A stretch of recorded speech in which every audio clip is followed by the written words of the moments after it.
Moi, je suis Kafando Fabrice. Voilà. Je suis un étudiant en linguistique, deuxième année linguistique. Mon nom c'est Mané Bintou. Voilà, je suis en sociologie. Voilà, et fait la promotion 2018. Je me nomme Ilboudo Abdul Latif, en faculté lettres modernes. Et je suis Ba Adama, je suis étudiant en faculté de pharmacie à l'université Joseph Kizerbo. Le Code Simon, c'est un monsieur que j'aime suivre bien, j'aime l'écouter. Voilà. Je suis parfaitement d'accord avec tout ce qu'il dit. Je trouve que c'est mieux d'investir. C'est mieux d'investir parce que de nos jours, là, nous passons tout notre temps à lutter, à revendiquer. Si nous allons vivre uniquement que de notre salaire, là, nous ne pourrons pas réaliser grand chose. Voilà. Nous sommes appelés à travailler pour couvrir les 30 jours même du mois. Là, je crois que c'est compliqué. Voilà. Pourquoi ne pas utiliser ces bagages que nous avons là et puis essayer d'investir quelque part. On peut investir quelque part avec un minimum de fonds, on peut investir quelque part et puis devenir quelqu'un. Moi, vraiment, je l'apprécie, surtout dans le domaine de l'entrepreneuriat. Je l'apprécie beaucoup. Bon, je n'ai pas encore eu la chance de le rencontrer, mais je l'apprécie beaucoup. Voilà, nous voulons être comme lui. Coach Simon, j'entends parler de la personne, en tout cas côté entrepreneuriat, mais bon, je n'ai pas trop d'idées là-dessus. Coach Simon, c'est une personnalité que je respecte vraiment parce que les gens pensent qu'il dit qu'il n'a pas étudié trop comme ça. Mais bon, ce n'est pas le cas. Il ne vous dit pas d'abandonner les études. Il dit de faire les deux. C'est-à-dire, il dit, pour devenir comme lui, il faut beaucoup lire. Or, si on n'étudie pas, on ne peut pas lire. Voilà.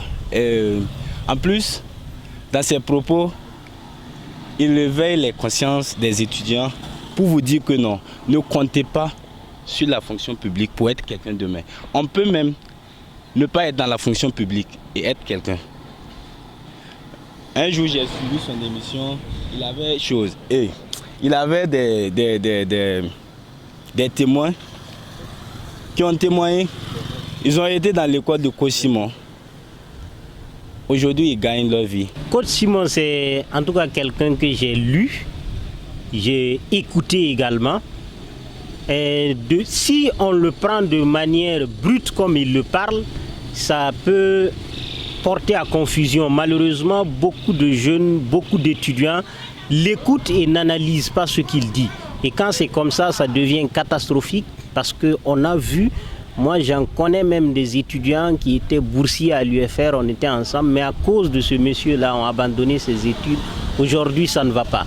Donc c'est pour dire qu'il faut analyser ce qu'il dit, c'est possible, mais il faut faire beaucoup attention. Parce que si vous écoutez directement ce qu'il dit, ça peut être très dangereux. Mais de fond, en tout cas, je ne partage pas l'avis selon lequel l'école est périmée ou l'école ne sert pas à grande chose aujourd'hui. Je pense quand même que, comme beaucoup de journalistes l'ont toujours dit, si l'école ne servait pas, il n'allait pas être ce qu'il est aujourd'hui. C'est parce qu'il est allé à l'école et parce qu'il est allé un peu loin à l'école qu'il a un esprit aussi ouvert.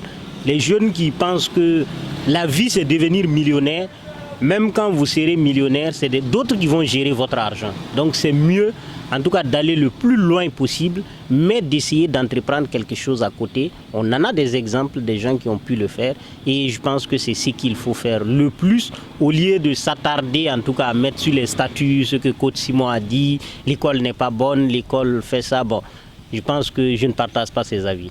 Ici, je rencontrais Coach Simon pour qu'on discute ou conseil que je pouvais lui dire en tout cas. C'est déjà, il a bien commencé parce qu'il a une école. Donc, il peut essayer de récupérer les gens pour mettre dans son école parce que là, il montre qu'il y a une école qui est possible. Mais au-delà de cela, c'est de travailler en tout cas à ce que ce qu'il enseigne dans son école là puisse être divulgué dans les autres écoles en lieu et place de venir faire des conférences de manière brute en quelque temps et les gens le comprennent très mal. Donc qu'il ait un programme bien donné et là il peut le mettre dans les différentes universités comme il le souhaite et là ce sera mieux Parce que ce qu'on voit comme quelques conférences, quelques émissions, ça ne permet pas de cerner réellement ses objectifs et ce qu'il dit. Et quand on prend quelqu'un à moitié comme ça, c'est évident qu'on analyse très mal ce qu'il dit et il sera incompris. Donc c'est mieux en tout cas qu'il travaille à insérer son programme dans le programme scolaire ou universitaire.